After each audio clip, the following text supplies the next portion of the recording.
राष्ट्रपति द्रौपदी मुर्मू ने आज मुंबई में रक्त कैंसर के इलाज के लिए भारत की पहली home grown car T cell therapy को लॉन्च किया। CAR-T सेल थेरेपी के औपचारिक लॉन्च के बाद भारत अब कैंसर रोगियों के लिए उपयोग में आने वाली इस थेरेपी का प्रयोग करने वाले चुनिंदा देशों में शामिल हो गया है।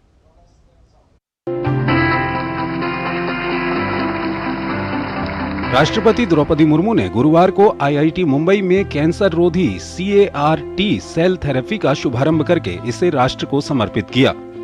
CAR-T सेल थेरेपी भारत की पहली made in India CAR-T cell therapy है, जिससे इलाज की लागत में काफी कमी आने की उम्मीद जताई गई है। इस अवसर पर उन्होंने टाटा कैंसर अस्पताल और IIT मुंबई की पूरी टीम को बधाई देते हुए इसे मेक इन इंडिया और आत्मनिर्भर भारत का सबसे अच्छा उदाहरण बताया। CAR-T cell therapy is considered to be one of the most phenomenal advances in medical science.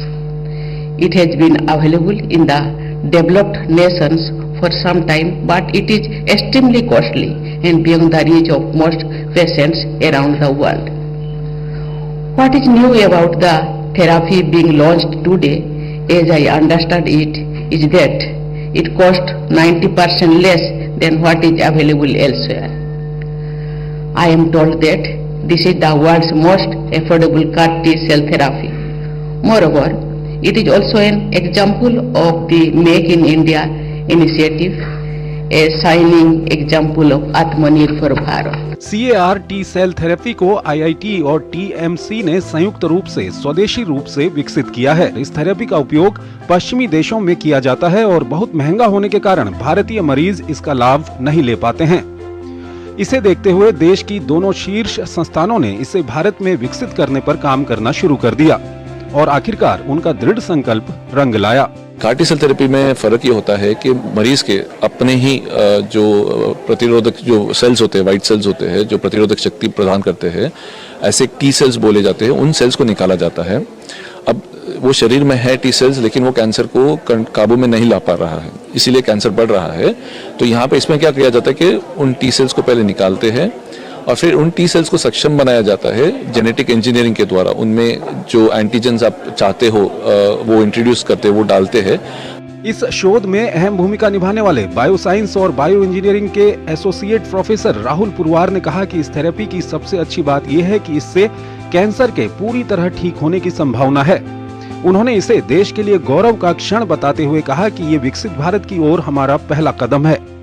We are actually very honored and privileged that हमारे प्रेसिडेंट मैडम यहाँ पे आए और उन्होंने इंडिया की पहली सेल एंड जीन थेरेपी जो CAR-T cell therapy है उसे देश के लिए लोकार्पण किया।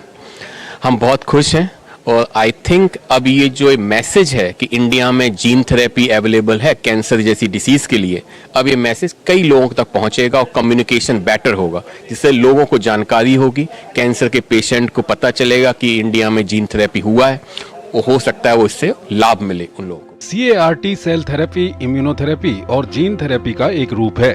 CAR-T सेल थेरेपी रोगी की कोशिकाओं का उपयोग करती है, उन्हें T कोशिकाओं को सक्रिय करने और ट्यूमर कोशिकाओं को लक्षित करने हेतु इनको प्रयोगशाला में संशोधित किया जाता है।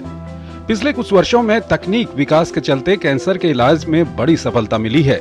हालांकि आम लोगों तक इसकी पहुंच अधिक लागत के कारण मुश्किल रही है। वैज्ञानिकों को उम्मीद है कि इस नई थेरेपी की मदद से कैंसर का इलाज आसान हो सकेगा। पूरी तरह मेक इन इंडिया होने के कारण जो CAR-T सेल टेक्नोलॉजी है वो न केवल एक्सेसिबल और अफोर्डेबल होगी, बल्कि साथ में ये कई सारे अवसर जो है नए स्टार्टअप्स के लिए भी खोलेगी, जो कि चिकित्सा क्षेत्र में आना चाहते हैं। अपने सहयोगी कपिल के साथ मुकेश कुमार शीतल, दूरदर्शन समाचार, मुंबई।